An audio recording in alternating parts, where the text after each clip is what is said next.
إن تنصروا الله ينصركم ويثبت أقدامكم. Bismillah walhamdulillah wassalatu wassalamu ala rasulillah amma ba'd. Ummu Maryam berkata, Inni nadartu, sungguhnya aku telah bernazar. Digunakannya fi'il madhi padahal kata-kata beliau saja belum tuntas. Terlebih lagi, buah hati yang diharapkannya juga belum lahir. Apa gerangan digunakannya fi'il madhi untuk konteks sesuatu yang akan datang? Maka hal ini menggambarkan betapa kuatnya azam Ummu Maryam. Sampai-sampai beliau memastikan sesuatu hal yang belum terjadi, sebagaimana masa lampau ini terjadi dengan pasti dan tidak ada keraguan padanya. Demikian juga beliau pastikan bahwa nazar ini tidak bisa ditarik kembali, sebagaimana masa lalu juga tidak mungkin bisa ditarik kembali.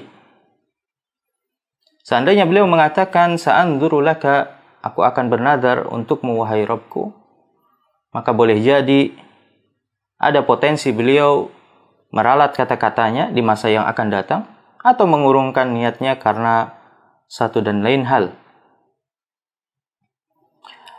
Kemudian didahulukannya jar majrur laka daripada maf'ul bihnya atau objeknya yang beliau nazarkan, yaitu ma fi batni.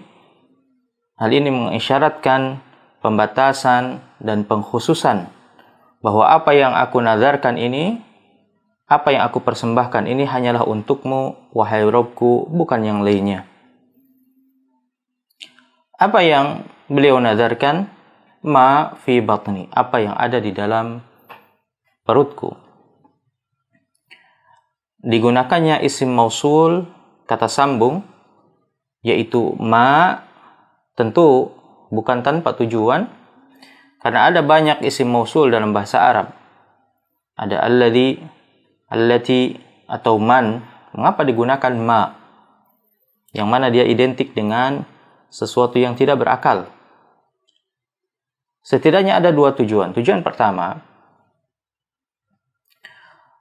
hal ini mengisyaratkan bahwa Ummu Maryam menunjukkan kelemahan ilmunya, bahwa beliau tidak mengetahui apa yang ada di dalam perutnya. Apakah calon bayi ini adalah bayi laki-laki atau perempuan, tunggal atau kembar. Nah, beliau tidak tahu sama sekali, karena ketika itu teknologi belum secanggih pada zaman sekarang ini, di mana siapapun bisa melihat jenis kelamin berapa jumlahnya sebelum bayi itu dilahirkan. Maka penggunaan ma ini mengisyaratkan bahwa boleh jadi apa yang ada dalam perutku ini adalah calon bayi atau yang lainnya. Boleh jadi laki-laki atau perempuan, boleh jadi tunggal, double atau jamak, tidak diketahuinya. Nah, ini berbeda dengan penggunaan alladhi yang dikhususkan untuk mudzakkar saja, atau allati dikhususkan untuk muannas saja. Kemudian penggunaan isim mausul ma juga menunjukkan bahwasanya janin yang ada dalam perutnya ini adalah belumlah diberi akal. Untuk itu tidak digunakan isim mausul man, yang mana dia dikhususkan hanya untuk yang berakal saja. Maka dari pemilihan kata ini saja sudah menunjukkan bagaimana kecerdasan Ummu Maryam di dalam bermunajat. Dan beliau juga mengatakan ma fi batni, apa yang ada di dalam perutku. Tidak disebutkan janini misalnya, janinku, atau ma fi rahimi, apa yang ada dalam rahimku. Pertama, hal ini menunjukkan bahwa penyerahan yang beliau lakukan hanya untuk Allah semata, menunjukkan penyerahan yang totalitas. Yakni beliau serahkan seluruh apa yang ada di dalam perutnya, tidak hanya terbatas janin maupun rahim saja. Dan tentunya ini sekaligus menunjukkan bahwasanya beliau tidak memiliki ilmu dalam hal tersebut, ya, yaitu tersembunyi dari akal beliau.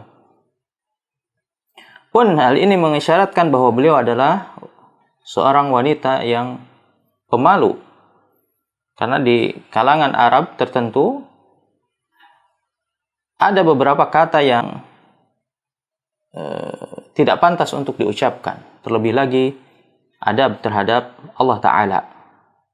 Maka istilah-istilah atau kata seperti janin ataupun rahim, ya, hal ini tidaklah pantas untuk diucapkan, terlebih lagi dalam bermunajat kepada Allah Ta'ala. Itu adalah sesuatu yang tabu. Maka beliau pun memilihkan kata yang hal tersebut tidak mengeluarkannya dari adab yang buruk, yaitu ma fi batni, apa yang ada di dalam perutku. Sallallahu ala nabiyina Muhammad wa ala alihi wa ashabihi wasallam. Assalamualaikum warahmatullahi wabarakatuh.